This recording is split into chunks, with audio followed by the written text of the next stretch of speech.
Olá, meu aluno confinado, olá, minha aluna confinada, volto a falar com vocês sobre o tema da propriedade. Nesta aula de modo particular, vou tratar da aquisição da propriedade móvel e também da perda da propriedade de um modo geral. Para começar, veja só no nosso slide. A primeira forma de aquisição da propriedade móvel é o uso capião. Exatamente, também se fala em uso capião de bens móveis. E como o uso capião é aquele fenômeno temporal associado a uma posse regular e a uma inércia do proprietário legítimo, nós aproveitaremos para o uso capião de imóveis as regras gerais da uso capião de imóveis. Estão lembrados de que são apresentadas 4 condições genéricas para qualquer uso capião? Nunca é demais recordá-las, né? Animus domini, decurso do tempo, posse ininterrupta e posse mansa e pacífica. Essas 4 condições que nós examinamos de modo direto para a uso capião de imóveis serão também estendidas ao uso capião de bens móveis. Lembrando rapidamente, animus domini, intenção de ser dono, portanto, com base nessa relação de posse com bem móvel, deve haver um zelo, um cuidado, uma conservação e a intenção de, com o passar do tempo, obter a propriedade desse bem. Decurso do tempo, eu falava lá para os imóveis em 5, 10, 15 anos, estão lembrados? A exceção é a uso capião familiar, que se dá com apenas 2 anos, mas é uma exceção. Agora, para o uso capião dos móveis, a lei prevê apenas 2 prazos mínimos possíveis, cabíveis: 3 anos ou 5 anos. Depois eu volto a falar melhor sobre isso. A posse ininterrupta, também nesse caso, é preciso que o bem móvel esteja no uso, esteja no aproveitamento do seu titular, do seu possuidor, de modo regular, de modo contínuo, sem que em algum momento tenha acontecido um abandono desse bem, porque é bom lembrar que o gesto do possuidor que mais compromete ao uso capião é o abandono, é a atitude deliberada de deixar esse bem e não aproveitá-lo. Lembra do caso que eu dizia, daquela pessoa que trancou a casa para cuidar de uma mãe, da sua mãe que estava doentada no outro local, e aí deixou a casa abandonada. Essa atitude de abandonar o bem vai comprometer a contagem do prazo ininterrupto da uso capião. Mesma coisa vale para os bens móveis. Se forem deixados deliberadamente, comprometem a sua uso capião pelo possuidor. Posse mansa e pacífica, uma posse não contestada, uma posse não questionada pelo proprietário verdadeiro. Mas veja que aqui há uma diferença. Lá na posse mansa e pacífica que eu comentava para os bens imóveis, a jurisprudência exige qual atitude competente para quebrar essa condição? Uma ação judicial. Propor uma ação contra o uso capiente, contra o possuidor, ainda que o proprietário saia derrotado nessa ação, não é? Agora, para os bens móveis, não.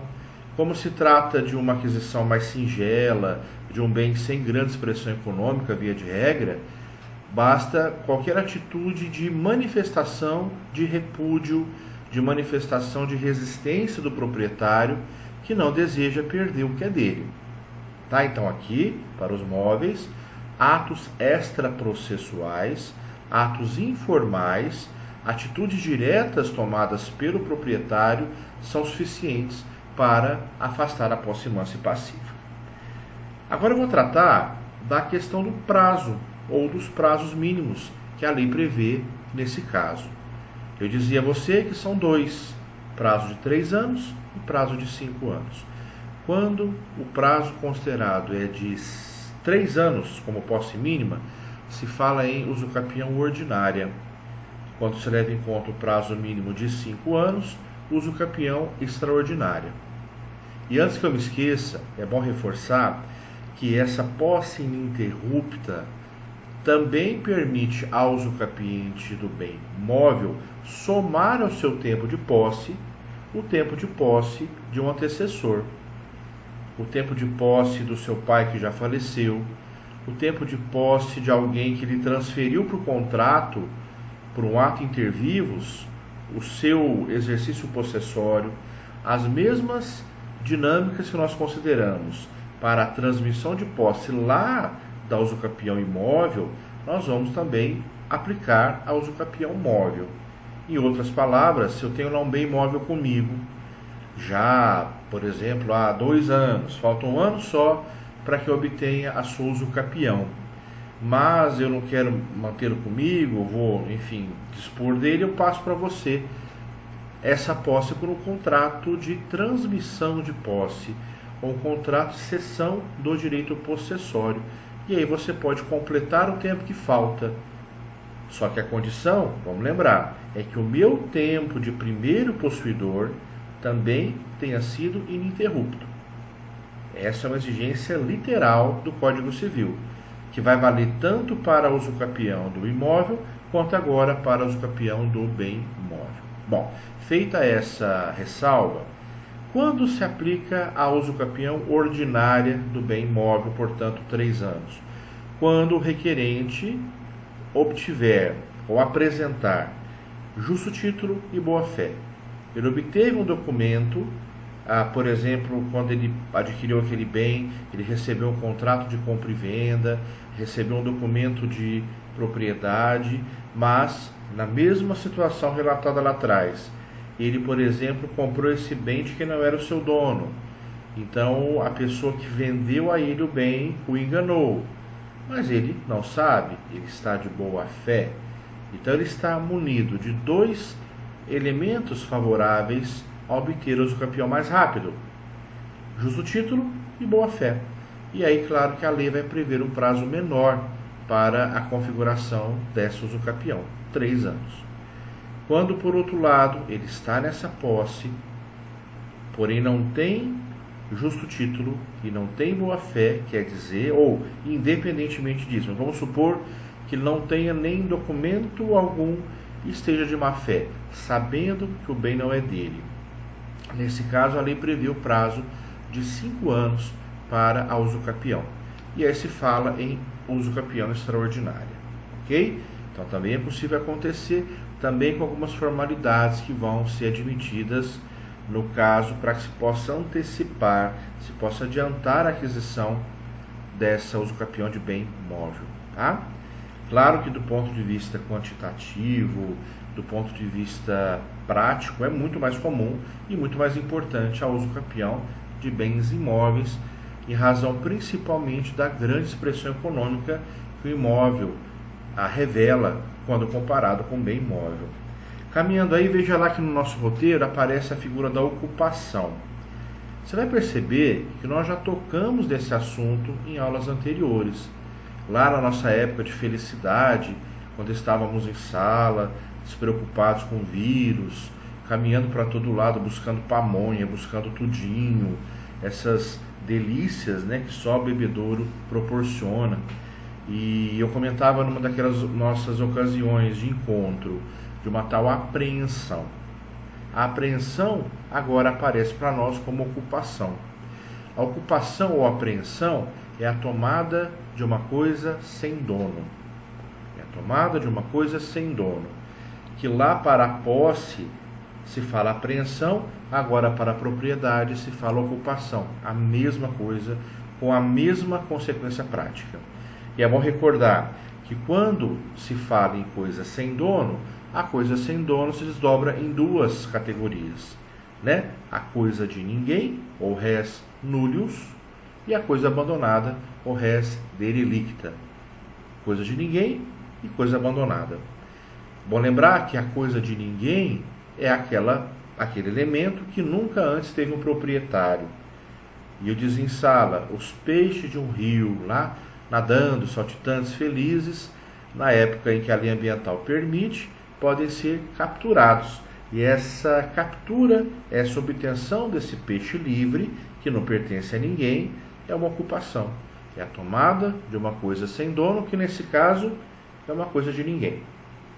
Quando eu tenho uma coisa sem dono abandonada, já é aquela situação em que a coisa foi deixada deliberadamente, voluntariamente. O seu titular não a deseja mais e, portanto, se desfaz dela. Nesse caso, a coisa abandonada teve antes um proprietário que a deixou. E não se confunde com a chamada coisa perdida. Lembra que a coisa perdida já é aquela situação em que o bem não está deliberadamente deixado pelo proprietário e quem o encontrar deverá entregá-lo ao proprietário, se o conhecer, ou à autoridade competente para que possa procurar o seu dono. E é importante dizer que nesse caso da coisa perdida, há uma recompensa a ser paga para aquele que a encontrou. Que diz o Código Civil, não pode ser menor que 5% do valor do bem encontrado. Tá? Então, um dado novo para vocês aí. O descobridor, aquele que encontrou a coisa perdida, faz jus a uma recompensa não inferior a 5% do valor daquele bem. Caminhando aí com vocês, achado de tesouro. Que coisa corriqueira. Quem nunca achou na vida um tesouro, né? Todo dia você está ali, está mexendo no seu jardim, você acha uma arca, você encontra um baú cheio de joias, né? Eu, por exemplo, encontrei um tesouro, a minha esposa. Olha que lindo. Mas não precisei cavar nada para encontrá-la, né? A vida me levou a encontrá-la. E aí, brincadeiras à parte, né? A gente acaba considerando também a esposa, o esposo, a namorada como tesouro.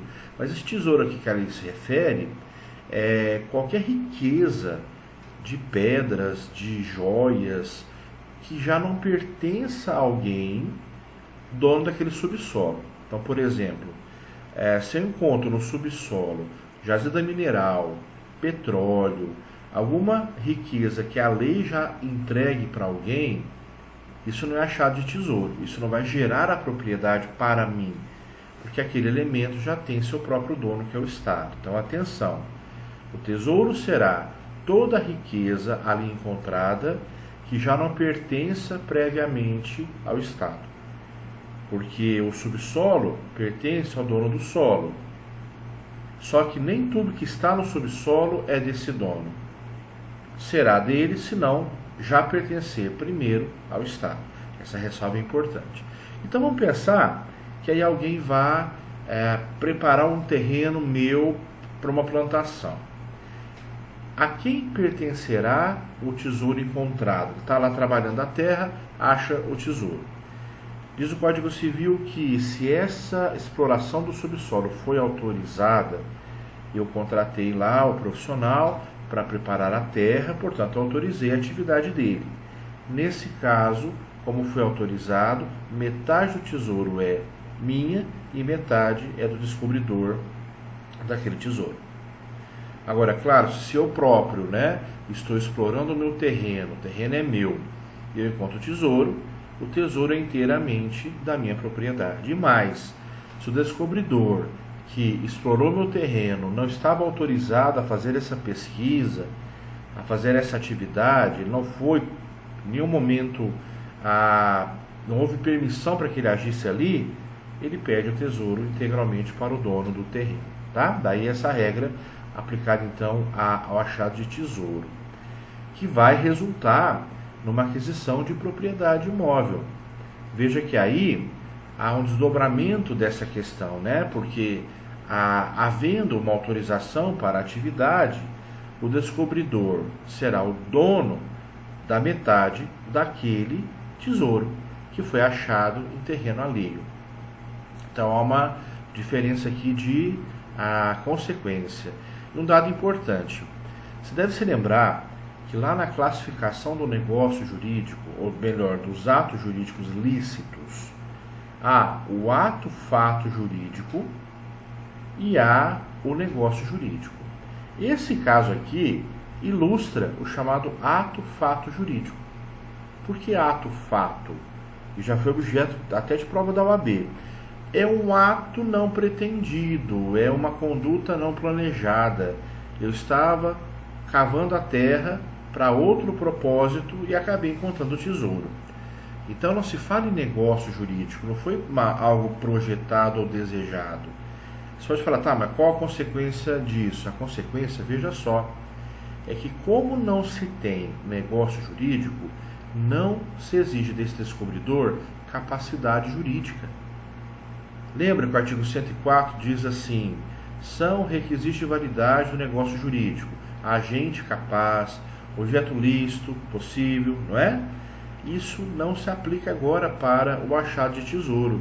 Quer dizer, se uma criança de 10 anos encontrar esse tesouro, ela se fará proprietária dele, embora seja absolutamente incapaz. Por quê? Porque não se leva em conta para o ato-fato jurídico, cujo exemplo é o achado de tesouro, a capacidade jurídica do descobridor. Então qualquer um, mesmo o amental, aquele que tenha uma privação de entendimento, né, e tenha sido interditado, mesmo ele poderá ali, ao encontrar o tesouro, fazer-se proprietário total ou parcial desse tesouro. Então atenção para essa ressalva, tá? Vou repetir. O achado de tesouro é o exemplo mais ilustrativo e mais completo do tal ato, fato jurídico, que é um ato simples em relação ao negócio, porque não cobra do seu descobridor, do seu praticante, capacidade jurídica. Aí chegamos na nossa famosa tradição. Eu comentava lá com você, na aquisição da propriedade imóvel, que a primeira hipótese é o registro do título, né? Porque o título de propriedade é o documento que formaliza a propriedade imóvel. De modo equivalente, o registro lá do imóvel se equipara à tradição aqui do móvel, né? A tradição, o gesto da transmissão física do bem. A tradição como a entrega material do bem do alienante para o adquirente. E quando eu falo alienante, pode ser um vendedor, um doador, um cedente de direito de propriedade. Quando eu falo adquirente, pode ser o comprador, o donatário, o cessionário desse direito. Alienante quem transmite, adquirente quem recebe. E esse gesto da tradição é o que vai atribuir essa propriedade. Bom lembrar, a tradição é que tem efeito real. O que é ter efeito real? Transmitir propriedade e posse. Não é o contrato. Não é o contrato de compra e venda. Não é o contrato de doação. Contrato por si só não tem efeito real. Quer dizer, contrato por si só não transmite propriedade e posse. O que faz essa consequência acontecer é a tradição. E no caso da tradição, de um modo geral, se dá de modo físico, mas também se admite a tradição ficta, que é uma tradição ou simbolizada por algum gesto não físico, né? Ou até mesmo uma tradição subentendida. Como assim? A tradição simbólica, eu comentava em aula com vocês, é a entrega da chave do carro, simbolizando, portanto, o elemento mais importante, há um elemento representativo dessa tradição, que é o elemento que, digamos, simboliza o carro, simboliza o objeto mais importante. Essa é uma tradição ficta. Qual que é a outra? Lembra do constituto possessório? No constituto possessório, o proprietário transfere um bem para outra pessoa, mas permanece com esse bem sob outra condição jurídica. Então, por exemplo, eu vendo um bem para você, agora um bem móvel, vendo um bem para você, mas eu não entrego, porque eu faço um contrato com você para manter a posse desse bem comigo, na qualidade de comodatário, por exemplo. Ó, eu não vou entregar porque eu vou usar esse bem por um tempo, vou usar esse carro por um tempo, a título de empréstimo. Beleza, então eu tenho uma posse, não tenho? A tradição aqui está simbolizada de maneira subentendida, pelo ficar com o bem.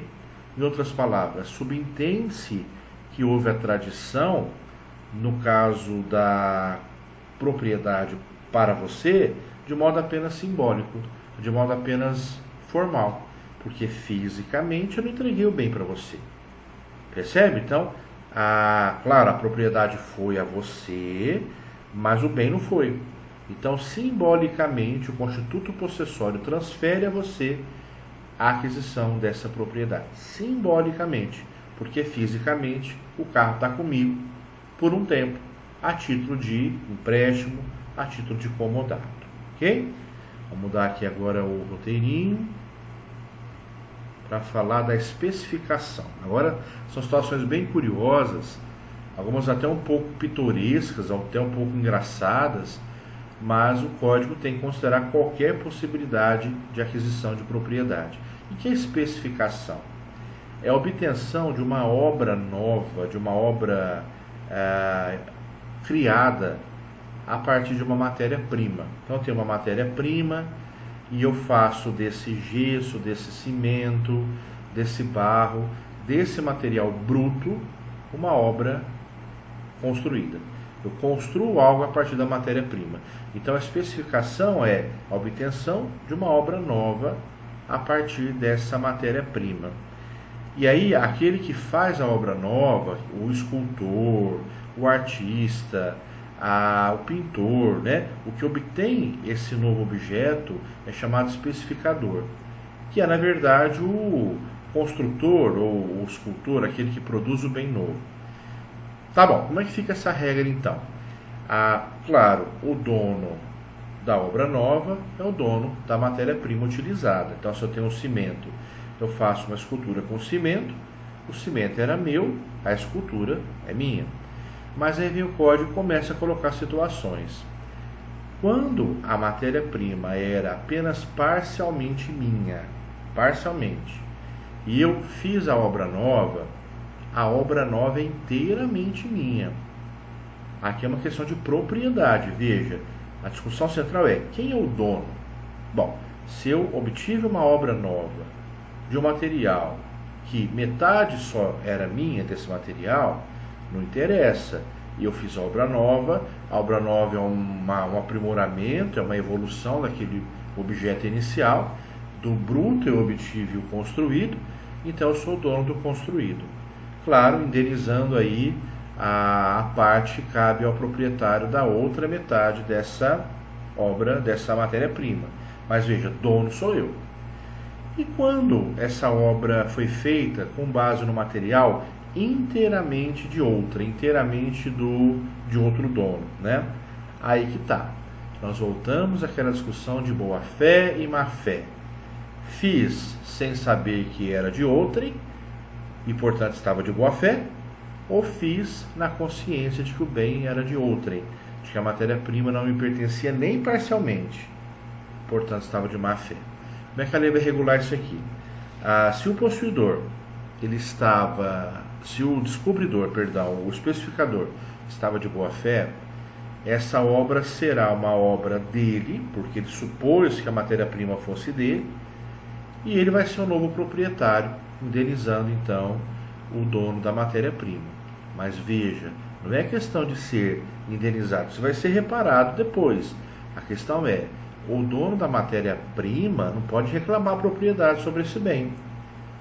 Se ele tivesse a pretensão de obter a propriedade dessa nova obra, pode esquecer, porque o especificador estava de boa fé. Agora, se estava de má fé, ele fez sabendo que não era material dele. Claro, a lei não vai premiar a má fé, a malícia. Ele, especificador, vai perder essa obra para o dono da matéria-prima. Quer dizer, o dono da matéria-prima se fará dono também da obra nova. Exceto, olha só, exceto se a obra nova for artística. Como eu falei, uma escultura, uma pintura, uma construção original que tem um dado de inovação, de arte, de contemplação, é obra artística, mesmo sendo de má fé, essa transformação da matéria-prima, a obra pertencerá ao especificador, que vai ter apenas que indenizar o dono da matéria-prima. É uma regra criticada, claro, porque de todo modo, ainda que seja uma obra nova artística, ela se fez com base na má fé, na consciência do especificador de que a matéria não era dele, ele ainda fica como proprietário, né? Mas de todo modo não há prejuízo para o dono da matéria-prima que será indenizado. Veja só, o Código faz essa ressalva. Em qualquer situação na qual houver prejuízo para o dono da matéria-prima, o especificador terá que indenizar, para que não haja enriquecimento sem causa também daquele que obteve, do especificador, do escultor, de quem fez a obra nova, tá? Caminhando e cantando e seguindo a canção, somos todos iguais, braços dados ou não, nas escolas, nas ruas não podemos estar, porque agora atrás de nós o coronavírus vai propagar. Não é isso? Então não dá nem para caminhar. Eu caminho de vez em quando, porque eu estou virando uma baleia. Eu já era super magro, né? Quando vocês me conheceram, eu já era esbelto, um cara sarado, um cara dos esportes, da vida saudável, né? De alimentação equilibrada, alimentação com base em verduras e legumes. E agora em casa não dá para comer só vegetais. Então a gente naturalmente de vez em quando come umas 4, 5 pamonhas, uma coisa leve, para passar o tempo, para afastar a depressão, né, do confinamento. Mas não queiram me ver quando voltarem às aulas, eu estarei praticamente uma pamonha amarrada, ambulante, tá? Todos comendo muito bem. Caminhando, confusão, comistão e adjunção. 3 palavrões, né? Tudo palavrão. Confusão é a mistura de coisas líquidas. Comistão, a mistura de coisas sólidas ou secas. E a adjunção é a sobreposição de uma coisa à outra. Então vamos por parte, ó. Confusão. Vamos pensar que 2 líquidos se misturam. Falar que coisa besta isso, né? Tem que aprender isso em direito. É que, por exemplo, vai que você considera grandes tonéis de elementos químicos líquidos, por exemplo, líquidos valiosos, né? Em grandes quantidades, que acabam se misturando. Essa mistura de quem? Vai pertencer a alguém? Vai ter indenização? Então é uma situação a se ponderar, porque é uma realidade possível, mas concordo, uma coisa meio distante do nosso cotidiano. Então, confusão, 2 líquidos se misturam. Comistão, 2 coisas sólidas, né? Vamos pensar aí em 2 elementos fracionados, em 2 componentes, por exemplo, para cultivo, para lavoura, eles acabam ali se misturando, né? E a adjunção, pense você em tábuas que vão sendo ali agregadas, reunidas para formar uma cobertura, para formar um local de abrigo de pessoas ou de veículos, enfim, a adjunção é a combinação e a incorporação de uma coisa a outra. Como é que fica isso? Na confusão e na comistão, não sendo possível separar os elementos, se forma um condomínio. O que a palavra condomínio representa aqui? Veja, não é o condomínio edilício que nós conhecemos com mais regularidade. O de prédio, de casa, não. É o condomínio clássico, pelo qual 2 ou mais pessoas são donas ao mesmo tempo da mesma coisa. Então, se eu tenho um líquido meu que se mistura a um líquido seu, e nós não podemos separá-los mais, ou coisas sólidas, não dá para separar, nos tornamos condôminos, proprietários de porções ideais da coisa em comum. Por isso, condomínio, domínio, propriedade compartilhada. Nós vamos compartilhar a propriedade desse resultado da confusão, da comistão. Na adjunção, se for possível voltar as coisas ao estado anterior, então dá para separar a tábua, desfazer a estrutura, romper aquela ligação que tinha sido feita, beleza, cada um readquire o que já era seu. Não sendo possível, ali vai dizer o seguinte: o dono, a gente vai ter também um objeto novo, né? O dono da parte maior que foi agregada, ou da parte mais expressiva economicamente falando, então eu entrei com as telhas para fazer uma cobertura, você entrou com uma estrutura de sustentação, só que no final não dá para separar sem que haja dano. E fica provado que a minha participação foi maior. o meu gasto foi maior. Veja, eu que gastei mais, tive uma participação maior, eu me torno dono dessa obra obtida, dono da garagem, dono daquela construção, e vou indenizar você pelo material que você forneceu. Mas, novamente, eu comento, o tema é ser dono. Quem é proprietário? Nesse caso, repito, aquele que colaborou mais expressivamente para o material que veio a se somar e resultar nessa adjunção. É meu o resultado e eu indenizo você que também participou dessa agregação de elementos. Ok?